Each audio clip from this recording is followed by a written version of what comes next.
Hello everyone, welcome back to my channel. আজকে আমরা শিখব যে একটি সেন্টেন্সে বিভিন্ন ওয়ার্ড থাকে, যে ওয়ার্ডগুলির মধ্যে যে কিছু কিছু লেটার সাইলেন্ট কেন থাকে। ইংরেজি শব্দে কিছু লেটার সাইলেন্ট বা অনুচ্চারিত থাকে, সাধারণত বানান রীতি উচ্চারণ সহজ করার প্রাচীন একটি প্রভাব। এর জন্য আমরা কিছু ওয়ার্ডের মধ্যে কিছু লেটারকে সাইলেন্ট দেখতে পাই। এগুলি কখন সাইলেন্ট থাকে এবং কেন থাকে আমরা একে একে দেখব। আজকে রুল ওয়ানে কি দেওয়া আছে, বলা আছে যে ডব্লিউ এর পরে এইচ বা আর থাকলে ডব্লিউ উচ্চারণ হয় না। দেখে দেখে নেওয়া যাক যে ডব্লিউর পর আর বা এইচ থাকলে উচ্চারণ হলো কিনা। তাহলে আমাদের ফর্মুলা অনুযায়ী আমরা দেখতে পাচ্ছি যে ডব্লিউর পর আর আছে, ডব্লিউ পর আর আছে, আর ঠিক ফর্মুলা অনুযায়ী সেই উচ্চারণটা হলো রাইট। আর দিয়ে শুরু হলো, ডব্লিউর পর আর বা এইচ থাকলে ডব্লিউ উচ্চারিত হয় না, সাইলেন্ট থাকে, ডব্লিউ রিমিনস সাইলেন্ট। এর জন্য আমরা আর দিয়ে উচ্চারণটা শুরু হলো এবং রাইট লিখলাম, W R I T, right. W জায়গাতে সাইলেন্ট, কারণ আমাদের ফর্মুলাতে বলা ছিল ডব্লিউর পরে যদি এইচ বা আর থাকে, তাহলে এর জন্য ডব্লিউর পর যেহেতু আর আছে তাই আমরা কি করলাম, ডব্লিউ উচ্চারণ করলাম না বা করতে হলো না, রাইট। ঠিক একই রকম ভাবে রং, তারপর বলা ছিল ডব্লিউর পর এইচ থাকলেও ডব্লিউর পর উচ্চারণ আসে না, ঠিক এর জন্য ডব্লিউ এইচ ও, হু, কে, হু, ডব্লিউ এই জায়গাতে সাইলেন্ট রইল। তাহলে আমরা কি শিখতে পেলাম যে প্রথমটাতে ডব্লিউর পর যদি এইচ বা আর থাকে ডব্লিউ সাইলেন্ট থাকে।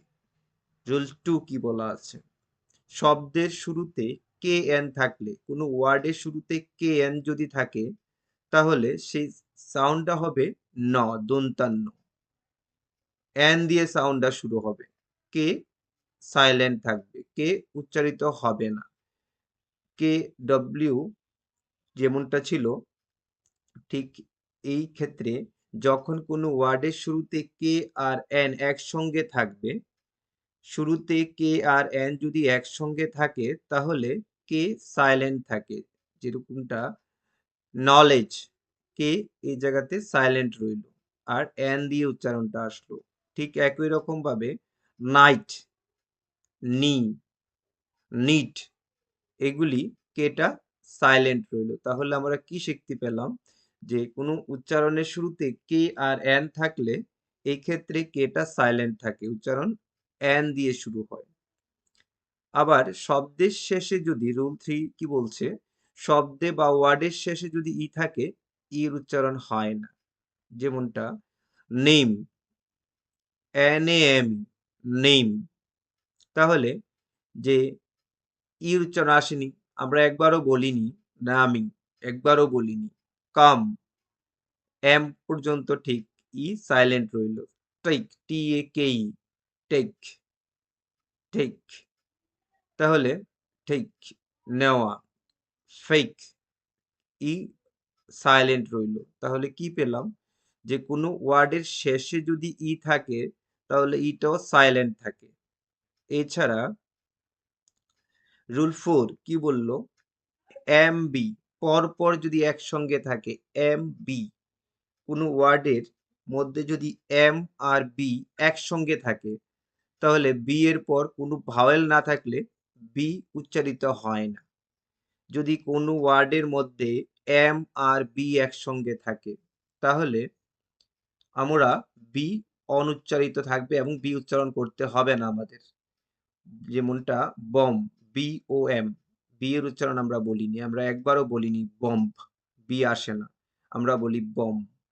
ঠিক একই রকম ভাবে কুম, থাম, থামনেল, যা চর্চিত বিষয় আমাদের ইউটিউবে, আমরা থামনেল শব্দটা ইউজ করি। তো এই ক্ষেত্রেও বি এর উচ্চারণটা সাইলেন্ট থাকে, থামনেল।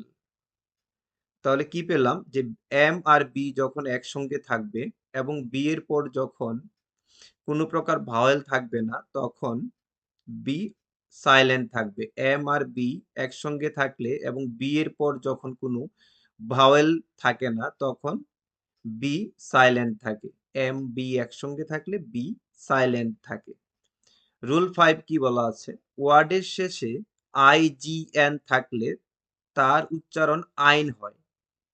যদি ওয়ার্ডের শেষে আইজিএন থাকে তার উচ্চারণ সাউন্ড আইন হয়। এই ক্ষেত্রে জি সাইলেন্ট থাকে।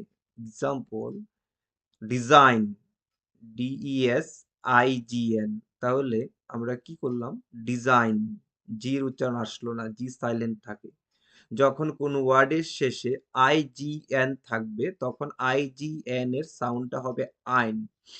যেমনটা রিজাইন, রেইন রাজত্ব, ফেইন। তাহলে আমরা কি পেলাম? যে যখন কোনো ওয়ার্ডের শেষে আইজিএন থাকে তো জি সাইলেন্ট থাকে আর আইজিএন এর সাউন্ডটা হয় আইন। এল এম, যদি এল এম কোনো ওয়ার্ডের মধ্যে পর পর থাকে এবং পরে ভাওয়েল না থাকে, এল অনুচ্চারিত থাকে। যদি কোনো ওয়ার্ডে এল আর এম একসঙ্গে থাকে তারপর ভাওয়েল না থাকে, যেমনটা কাম, এই জায়গাতে এলটা সাইলেন্ট রইল। আর্মস, এলটা সাইলেন্ট রইল। পাম, এলটা সাইলেন্ট রইল। কারণটা ফর্মুলা অনুযায়ী যখন এল আর এম একসঙ্গে থাকবে এবং পরে কোনো ভাওয়েল লেটার থাকবে না তখন আমরা এলটা সাইলেন্ট রাখবো। রুল 7 কি বলছে? শব্দে টি থাকলে, টি এর পর ইউ থাকলে টি উচ্চারণ চ এর মতো হবে। যদি কোনো ওয়ার্ডে টি থাকে, টি এর পর ইউ থাকে, তাহলে টি এর যে সাউন্ডটা এটা চ হয়ে যাবে। যেমনটা লেকচার, আমরা একবারও বলিনি লেকটার, একবারও বলিনি, আমরা বলছি লেকচার। তাহলে কেন হলো? কারণ ফর্মুলা অনুযায়ী টি এর পর ইউ থাকলে টি এর সাউন্ডটা চ এর মতো হবে। যেমনটা হলো সেঞ্চুরি। এর পরেরগুলি হলো ফার্নিচার, তারপর স্ট্রাকচার। তাহলে কি পেলাম? যে টি এর পর যদি ইউ থাকে টি এর সাউন্ডটা হবে চ এর মতো। তারপর কি দিল?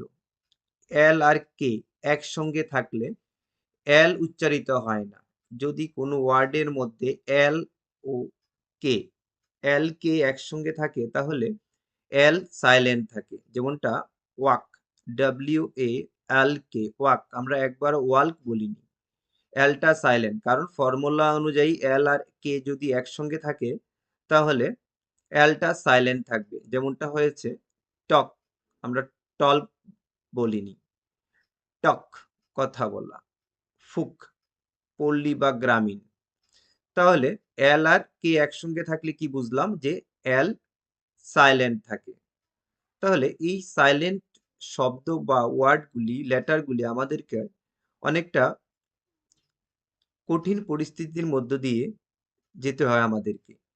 যদি আমাদের এই ফর্মুলাগুলি মনে রাখতে পারি বা খাতায় লেখে প্র্যাকটিস করতে পারি তাহলে এই সাইলেন্ট ওয়ার্ডগুলি সমস্যা তৈরি করবে না। তাহলে এগুলি তোমরা খাতা নোটস করে নাও। সো আশা করি সেই সমস্যা থাকবে না নেক্সট, এগুলি নোটস করে প্র্যাকটিস করলে বারবার। সো দেখা হচ্ছে তোমাদের সঙ্গে পরবর্তী কোনো বিষয় নিয়ে। ততক্ষণে তোমরা প্র্যাকটিস করতে থাকো।